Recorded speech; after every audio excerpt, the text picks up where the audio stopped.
that would dismantle Russia's ability to act as an ally of China in Ukraine. It would enable the United States to then move against China. The whole fight against Russia is really stage one of what's the 2-year fight against China.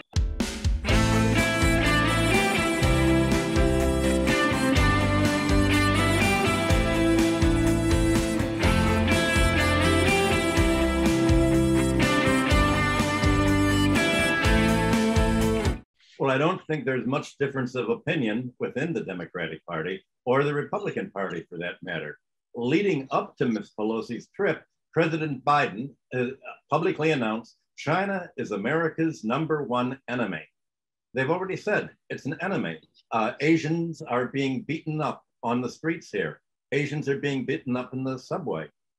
It's very much like World War I when this happened to the United States. The follow-up to Ms. Pelosi's trip shows that the U.S. State Department and the CIA are to separate from China, just as the U.S. and NATO war in Ukraine is trying to separate Russia from China. The Democratic Party is controlled basically by the Democratic National Committee, and that's dominated by the largest financial donors and by the neocons. And they are quite belligerent, as you can tell. The hopes of U.S. diplomats for Russia are an indication of what they want to do to China. And you can look at what's happening in Ukraine as a dress rehearsal for what America would love to repeat in Taiwan. It would be an excuse for the United States to impose sanctions on Chinese or Russian trade, financial arrangements, disrupt the economy, leading to popular support for a color revolution. In other words, a regime change. Well, the United States wants to break away Crimea from Russia, and in a similar way, it wants to break away Taiwan from China. This is the divide and conquer policy that would dismantle Russia's ability to act as an ally of China in Ukraine. It would enable the United States to then move against China and dismantle it into a number of regions. The whole fight against Russia is really stage one of what's the 2-year fight against China. Xinjiang in the west, a southern region would be one region. They'd have a northern region for China and so on.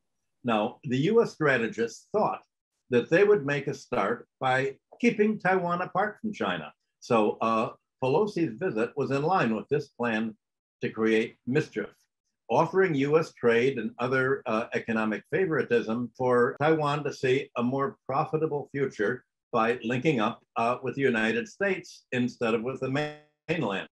That's the objective of the United States, and it seems crazy. The question for US policy and all throughout Asia is going to India, China, Taiwan, other countries and saying, can you get a better deal from China or from the United States? Well, it seems obvious the United States doesn't have very much to offer except weapons and bribery to the politicians. So China may have better opportunities to offer growth and trade and investment and advance for the population, but the United States thinks it has more bribery for the top officials and blackmail and the usual off the balance sheet covert operations. Dollar, 美国人用的钱 ，dollar, you know? Dollar 到了，黄老爷一来，钱就到了。So obviously this is a difficult dream of the U.S. to sell in view of the fact that the American economy and its allied European and NATO economies are shrinking while the economy of China and its Eurasian trading and investment sphere is expanding. So the great U.S. fear is that the mainland China can offer a better deal to other countries and better prospects than America. How can it somehow interfere with China's economy and block its trade and investment from other countries? That's what it's trying to do over the next 20 years. And the US hopes to have the same unipolar world economy without letting other countries have any alternative to the neoliberal plans that the United States has. So that conflict is what I've described in my recent book, The Destiny of Civilization, which is, I understand, being translated into Chinese for release later this year. I explain all these dynamics between the US and China in the book, and how what China's offering is basically a different economic philosophy and a different economic policy than the neoliberal policies of the United States. So what seems to be a fight between the United States and China is between neoliberalism in the United States and state capitalism and socialism in China and its allies. Well, America's fight against China goes back much further than Ms. Pelosi's visit. You have US strategists hope to monopolize the high technology chip making. And that's much of what the fight over Taiwan is about, because Taiwan is such a major chip maker. The US hopes to monopolize the market for chips, for vaccines, and for other sectors that can charge monopoly rents. So the US believe, how is the United States going to dominate the world when it's deindustrializing? Well, the answer is the same way that warlords, that feudalism dominated the world, by charging rent, basically, monopoly rent, land rent, by taking over basic needs, transportation, school, and healthcare, and then charging so much that you have a wealthy rentier class living off the high prices that it charges the population, charging other countries for it. So for that, it would like Taiwan to reorient its chip trade to China, and every country that is producing something that the world needs, some basic raw materials, whether it's lithium or other, they want them to sell to the United States, so the United States can control key commodities just like it controls the world oil trade by the US oil majors. It wants to be able to monopolize foreign trade so that it can impose sanctions on other countries that'll starve them out or create a huge supply chain crisis by imposing sanctions, like it's trying to do against Russia without success. And it can do this against China. How can it get a stranglehold over China? That's what the fight's all about. And that has been the thought long before Ms. Pelosi's visit. Well, the problem is it's hard to monopolize a technology.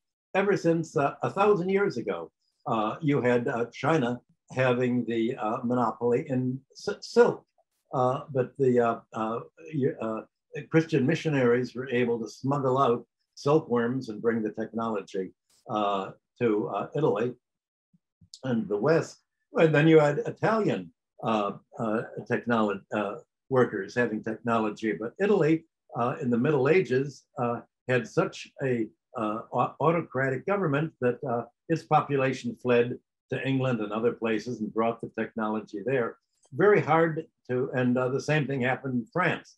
The Protestants were the main technology class in France, and the Huguenots, and they were all, when they were all killed by the Catholics, the religious wars, they fled to other countries and made Northern Europe, Holland and Russia, much more the key. So United States strategists insist in getting paid monopoly prices for leasing technology under US control. And that really is what the fight for Taiwan's about. It's what's the fight over Japan is about, the fight over other Asian countries. They're trying to enforce this rentier demand militarily, but only Western European economies are likely to surrender to all of this. The question is, will Asia stand together? And in order for Asia to sort of join together and say, we're not going to let ourselves become colonized again.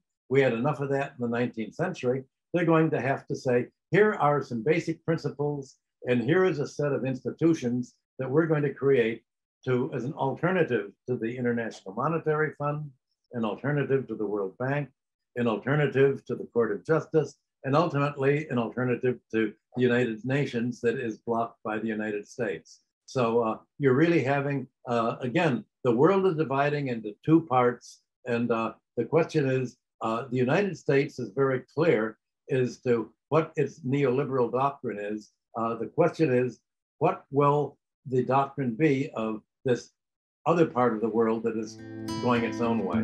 That's the question.